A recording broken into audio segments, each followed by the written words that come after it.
Hi everyone. Well, this is probably the last of our worship introduction videos during this season because from the 12th of July we're coming back to services at Fairfield. And for some people this is cause for great joy because there really is nothing like meeting together as a body of people and just experiencing the presence of God together. And there is something really special about that. In the Psalms, David talks in Psalm 35 and Psalm 22 about worshipping God in front of the people, in the great congregation, in the assembly of people. And in the New Testament, we see that they came to the temple and worshipped together.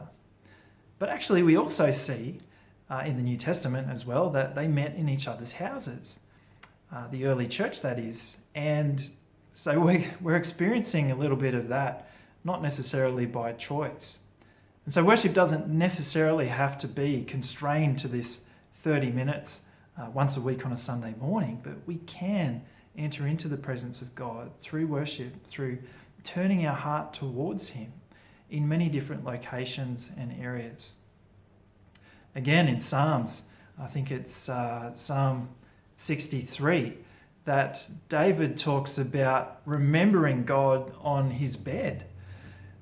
So certainly there is the corporate worship, but there's also that individual praise and worship and reflection that we can have in any place. Some people like to get out into nature to experience God in that way.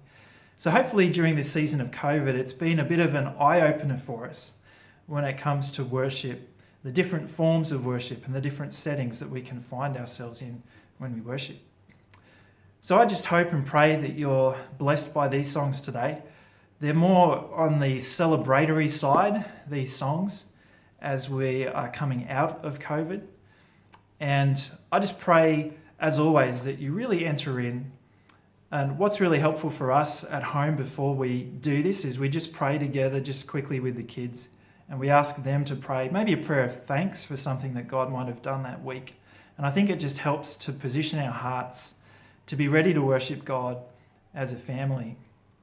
And something else that's really quite beautiful is often Rachel will do a little dance right in front of the TV as we're worshiping God together. It can make it a little hard sometimes to see the words, but it's very special nonetheless. So God bless you, and we'll catch you on the 12th of July.